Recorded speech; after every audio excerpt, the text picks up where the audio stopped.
డబ్బు, అనారోగ్యం, ఉద్యోగం, వ్యాపారం, అప్పులతో బాధపడుతున్నారా? మీకోసమే లాంచ్ యువర్ ఫ్యూచర్ ప్రోగ్రామ్.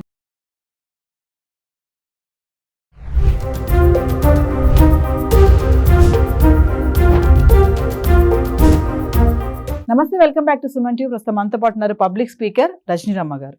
నమస్తే మ్యామ్. నమస్తే నవీన. మేడం, ఒకళ్ళు నన్ను అడిగారు, మేడం ఈ మధ్యకాలంలో ఆడపిల్లల డ్రెస్సింగ్ విధానం చూస్తే, అంటే ఇప్పుడు ఇది మాట్లాడి చాలామంది అనుకుంటారు ఆడపిల్లల డ్రెస్సింగ్ గురించి మీరెవరు మాట్లాడడానికి అంటే, అందరి గురించి కాదు, కొంతమంది అమ్మాయిలు ఉన్నారు. ఇప్పుడు ఆమె చూపిస్తే చూడడానికి నాకేంటి అన్నట్టు అబ్బాయిలు అబ్బాయిలను తప్పని అంటారు, కానీ ఆడపిల్లలు కూడా చూసుకుంటే బయట డ్రెస్సింగ్ విధానం అనేది అంటే చున్నీలు వేయడం మానేశారు ఈ మధ్యకాలంలో. అసలు చున్నీలు వేయలేవు అసలు. ఎట్లా అంటే ఎక్స్పోజింగ్, ఇంకా ఈ వర్డ్ వాడలేము, ఎక్స్పోజింగ్ అనేది బాగా అయిపోయింది మేడం.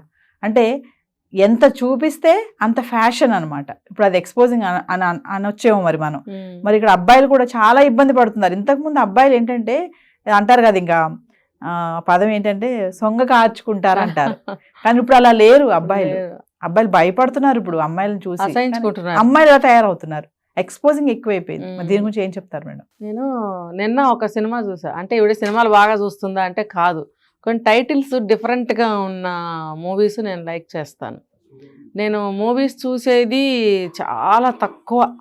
ఇప్పుడు ఈ మధ్య కొంచెం అప్పుడప్పుడు మూవీస్ చూడమ్మా అని మా పిల్లలు నెట్ఫ్లిక్స్ పెట్టినందుకైనా అప్పుడప్పుడు ఒక సినిమా చూడాలి కదా అని వారానికి ఒక మూవీ చూస్తున్నా. అయితే ఇప్పుడు నిన్న నేను సండే కదా ఒక మూవీ చూసా. సినిమా చాలా అంటే చాలా బాగుంది అన్ని విధాలా కూడా. ఇప్పుడు ఆ సినిమా మొత్తానికి తప్పు పట్టాల్సి వస్తే, ఇప్పుడు మీరు అడిగిన ఈ పాయింట్, అందులో ఒక ఫ్యామిలీ, వైఫ్, హస్బెండ్, ఒక కొడుకు, కూతురు, ఒక ముసలావిడ అంటే ఆయన తల్లి, ఇది ఒక మంచి ఫ్యామిలీ. అలా ఉన్నప్పుడు చాలా మిడిల్ క్లాస్ ఫ్యామిలీ. ఒక టీచర్ అనమాట ఆయన. కొడుక్కి ఇంకా ఉద్యోగం రాదు, ఏదో స్టార్ట్ చేస్తుంటాడు. పిల్ల డిగ్రీ అయ్యి సాఫ్ట్వేర్గా చేస్తూ ఉంటుంది. అయితే అందులో అంత శాస్త్రీయమైన సాంప్రదాయమైన కుటుంబం అది అయినప్పుడు మనీ కూడా అంత ఎక్కువ ఏం లేదు వాళ్ళకి, చాలా మిడిల్ క్లాస్. మధ్యలో ఆయనకు ఉద్యోగం కూడా పోతుంది, ఆ స్టార్టప్ కంపెనీ కూడా అబ్బాయిది పోతుంది, ఏముండదు. సో చాలా కష్టమైన స్థితిలో ఉన్న ఫ్యామిలీ అది. జనరల్గా అలా ఉన్నవాళ్ళు మనం ఊహించుకోవచ్చు ఎలా ఉంటారు, సాంప్రదాయంగా కట్టుబట్టు అని అనుకుంటాం కదా. కానీ అందులో ఎలా చూపించారంటే, ఆ కూతురు అనే అమ్మాయి డ్రెస్సు, ఇంట్లో అన్నయ్య ఉన్నాడు, తండ్రి ఉన్నప్పుడు ఎలా ఉండాలి, ఆ అమ్మాయి యొక్క డ్రెస్ ఎలా ఉండాలి అని అంటే స్లీవ్లెస్ కూడా కాదు, జస్ట్ ఒక చిన్న ఇక్కడ ఒక రోప్, ఒక తాడు ఉంటుంది అంతే, కింద నుంచి ఇక్కడ వరకు ఒక టాప్. అంటే దానికి హ్యాండ్స్ అసలు లేవు. ఇంకా చెప్పాలంటే ఈ షోల్డర్ పార్ట్ క్లాత్ కూడా లేదు, జస్ట్ ఇన్నర్స్కి ఉంటాయి కదా థ్రెడ్, ఆ థ్రెడ్ మాత్రమే ఉంది. ఇక్కడ నుంచి ఇక్కడికేమో ఒక టాప్ ఉంది అంతే, కింద ఏదో 3/4 లెగ్గింగ్స్ ఉన్నాయి. అంటే అటువంటి మిడిల్ క్లాస్ ఫ్యామిలీలో, డబ్బుకి కూడా వెతుక్కునే కుటుంబంలో, మరి అంత శాస్త్రీయంగా పెరుగుతున్న పిల్లలు ఎలాంటి బట్టలు వేసుకోవాలి అనేది ఎవరికైనా అనిపిస్తుంది మూవీ చూసినప్పుడు. అన్నయ్య పక్కనే అన్నయ్య తిరుగుతూ ఉంటాడు.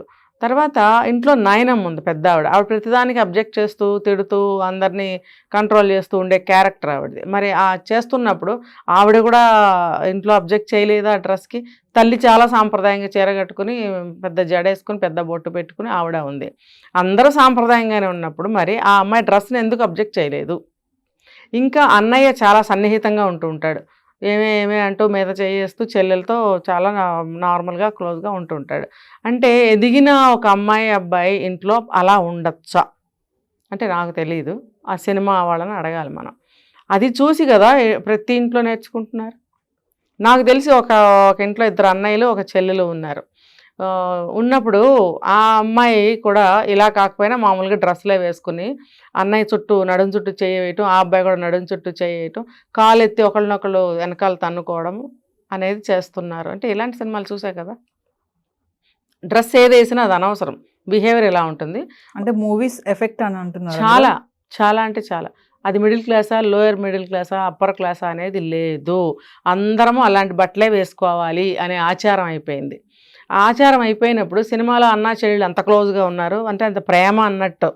మేము కూడా అలా ఉంటే మా మధ్యన కూడా ప్రేమ పెరుగుతుంది, లేదా చూసేవాళ్ళు వీళ్ళిద్దరు ఎంత ప్రేమగా ఉన్నారు అన్నా చెల్లెళ్ళు అనుకోవాలనే ఎందుకు చేస్తున్నారు? ఇప్పుడు మామూలుగా చూస్తే మగపిల్లల్ని, ఆడపిల్లల్ని ఇంట్లో జాగ్రత్తగా పెంచుతారు. పక్క పక్కన ఒక వయసు వచ్చిన తర్వాత పక్క పక్కన కూర్చొనివ్వరు, మీద చేతులు వేయనివ్వరు, గట్టిగా అరిచినా ఒక దెబ్బ వేసినా ఆడపిల్ల మీద అరుస్తావా దెబ్బేస్తావా అని తిడతారు. అలాంటిది కల్చర్ని ఇలా ఎందుకు చేశారు అంటే మూవీస్ ద్వారా జరుగుతున్నాయి. తర్వాత అలాంటి డ్రెస్సులు బజార్లో దొరుకుతున్నప్పుడు అన్ని కేటగిరీస్ వాళ్ళు వేసుకుంటున్నారు.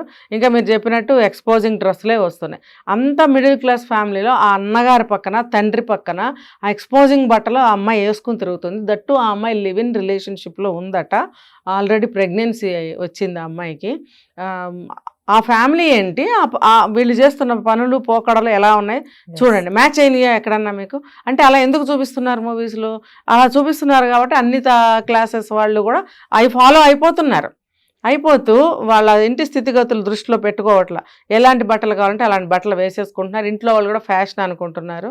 నచ్చకపోయినా సరే ఒప్పుకుని తీరాల్సిన పరిస్థితి వాళ్ళకి వస్తుంది. ఇది ఇలా వేసుకుని బయటకి తిరగటం అనేది జరుగుతుంది. చూసేవాళ్ళు చూస్తారు, తిప్పుకునే వాళ్ళు తిప్పుకుంటారు మొహం. కానీ అబ్బాయిలు కొంతమంది అంటున్నారు చాలా ఇబ్బందికరంగానే ఉంటుంది, ఎందుకు వాళ్ళు అట్లా అంటే అది నిజంగా అమ్మాయిలు తెలియట్లేదు అంటారా? మేము ఎక్స్పోజింగ్ చేస్తాం. ఎందుకు తెలీదు? చీమ కొడుతుంటే గాలి తగులుతుంటే స్కిన్కి తగలదా? మరి అలాంటిది చూపులు తగలవు. ఆ చూపుల కోసమే కదా వీళ్ళు ఇలా వేసుకుంటారు, కావాలనే వేసుకుంటారు వీళ్ళు. బాగా ఎంతంత చిన్న చిన్న బట్టలు వేసుకోవటం, లో నెక్ వేసుకోవడం, అసలు నెక్లే ఉండవు వాటికి, షేప్లెస్ గుడ్డలు వేసుకుంటారు, ఇష్టం వచ్చినట్టు వెళ్తూ ఉంటారు. అరే నేను చిన్న అమ్మాయిని, వయసులో ఉన్న అమ్మాయిని బాడీని కండిషన్లో పెట్టుకోవాలి, ఒక స్టడీలో పెట్టుకోవాలి అనేది లేదు. దాన్ని గాలికి వదిలేస్తారు ఆ బాడీని. అది ఎటు కదిలితే అటు కదలనే ఆ బాడీని, అనవసరం. అందరూ చూడాలి. అంటే వేసుకునే ఆ అమ్మాయిలు తప్పలేదు కానీ చూసే అబ్బాయిలు తప్పని అంటున్నారు. అంటే అందరు అమ్మాయిల్ని నేను అనట్లేదు ఇక్కడ. చక్కగా వాల్జడ వేసుకుని మంచి బట్టలు వేసుకుని వెళ్ళేవాళ్ళు కూడా ఉన్నారు, చక్కగా చున్నీలు వేసుకుని వెళ్ళేవాళ్ళు ఉన్నారు, చున్నీ తీసేసి వెళ్ళేవాళ్ళు ఉన్నారు. నేను ఎవరైతే బ్యాడ్ వేలో ఉంటారో వాళ్ళకే చెందుతాయి ఈ మాటలు. నేను ఎప్పుడు ఈ మాట చెప్తాను. ఒక్కొక్క వీడియోలో నేను ఈ మాట చెప్పకపోయినా అప్లై చేసుకోండి, వినేవాళ్ళు చూసేవాళ్ళు ఆడియన్స్ ఎవరైనా ప్రేక్షకులు. ఏంటనంటే అందరూ పద్ధతిలో ఉన్న వాళ్ళకి ఎప్పుడు ఇలాంటి మాటలు వర్తించవు.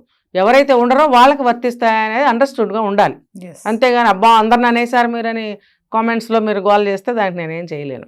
ఇప్పుడు ఇలా ఉన్న వాళ్ళకి కదా చెప్తాం మనం, ఇది పద్ధతి కాదమ్మా. ఏదన్నా అయితే పొలవని ఏడ్చేస్తారు, గగ్గోలు పెట్టేస్తారు. అవి ఎవరో చేంజ్ చేస్తారు. మన ప్రికాషన్ మనం తీసుకుంటే కూడా ప్రమాదం జరిగితే అప్పుడు మనం ఎవరినైనా నిందించడానికి అవకాశం ఉంటుంది. మనమే దారి చూపిస్తున్నాము, రెండని వెల్కమ్ చేస్తున్నట్టుగా మనం బిహేవ్ చేస్తున్నాము. మరి తర్వాత ఏదైనా అయితే ఏడవడం ఎందుకు? మరి తల్లిదండ్రులు కూడా ఫ్యాషన్ పేరు మీద ఏమీ అనలేకో ఊరుకుంటున్నారని అనుకుందాము. మరి మీరు ఎందుకు అలా నిస్సహాయ స్థితిలో పడిపోతున్నారు? పేరెంట్స్, తల్లిదండ్రులారా, ఎందుకు మీరు నిస్సహాయ స్థితిలో పడి ఊరుకుంటున్నారా? మీరు అవసరం లేదు. ఒక ప్రమాదాన్ని తీసుకొచ్చే నిస్సహాయ స్థితి మీకెందుకు? మీరు ఏం చర్య తీసుకోవాలి, అది ఎందుకు తీసుకోరు పిల్లల పట్ల? అంటే నేను ఏ క్లాస్ పీపుల్కైనా చెప్తున్నా, లోయర్ మిడిలా అప్పరా ఇంకా హయ్యా, మీరు ఎవరైనా కానీ మీకు అది నచ్చినప్పుడు పిల్లలకి మీరు ఎందుకు యాక్సెప్ట్ చేస్తున్నారు? మీరు ఆదిలోనే మీరు ఖండిస్తే పిల్లలు ఎంతో కొంత కంట్రోల్లో ఉండే తీరుతారు. మరి బాగా డబ్బులున్న వాళ్ళ ఇళ్లల్లో కంట్రోల్ తప్పి వాళ్ళ ఇష్టానికి వాళ్ళు ఉంటున్నారు, పేరెంట్స్కి కూడా అవి ఇష్టమా అని అనుకుంటే వాళ్ళకి నేను ఎప్పుడు కూడా నేను ఆ కేటగిరీని తీసుకోను. ఎందుకంటే వాళ్ళకి నడుస్తుంది, మిగతా వాళ్ళకి నడవదు. నడవనప్పుడు ఎన్ని జాగ్రత్తలు తీసుకోవాలి? మరి పేరెంట్స్ ఎందుకు తీసుకోవట్లేదు? తీసుకోండి, ఎప్పుడైనా తీసుకోండి. మీరు ఇంకా మీ మీద డిపెండ్ అయ్యి ఉంటారు పిల్లలు. ఒకవేళ వాళ్ళ ఉద్యోగాల్లో చేరి సంపాదించుకుంటున్నా సరే తల్లిదండ్రులు అంటే ఆ లెవెల్ ఆఫ్ పీపుల్లో భయం ఉంటుంది. ఆ భయాన్ని తల్లిదండ్రులే తీసేస్తున్నారు. తీసేసినప్పుడు స్టార్టింగ్లోనే మీరు దాన్ని అడ్డుకోకపోతే ఇంకా ముందుకెళ్ళిన తర్వాత వాళ్ళు అసలు భయపడరు. ఎందుకు? మీరే తీసేస్తున్నారు ఆ భయాన్ని. కాబట్టి ఏదైనా ఇలాంటి మీకు నచ్చని పని, ఒక చెడు జరుగుతుంది అని అనుకున్నప్పుడు మీరు ముందుగానే అడ్డుకోండి. 20 ఏళ్ళు వచ్చిన పిల్లకి ఏం చెప్తాం? 20 ఏళ్ళు వచ్చిన పిల్ల అయినా సరే మొదటిసారి బయటకు వెళ్తుంది ఉద్యోగానికి అని అంటే, 10 మందిలోకి వెళ్తుందంటే మీరు మొదటి రోజున ఒక రూల్ పెట్టండి. నువ్వు పద్ధతిగా వెళ్తేనే సరి, లేకపోతే కుదరదు అని పెట్టారనుకోండి, జాగ్రత్తగా ఉంటారు వాళ్ళు, అదుపు తప్పరు. అది తల్లిదండ్రులు కూడా చూసుకోవాలి ఆ విషయాన్ని. తర్వాత మనం ఎందులో పుట్టాం, ఎందులో పెరిగాం అనేది పిల్లలు కూడా గుర్తుపెట్టుకోవాలి. ఇక్కడ పుట్టి పెద్ద వేషం వేద్దామంటే అది సెట్ అవ్వదు, అది దెబ్బతినాల్సి వస్తుంది. అది అర్థం చేసుకోవాలి. Thank you.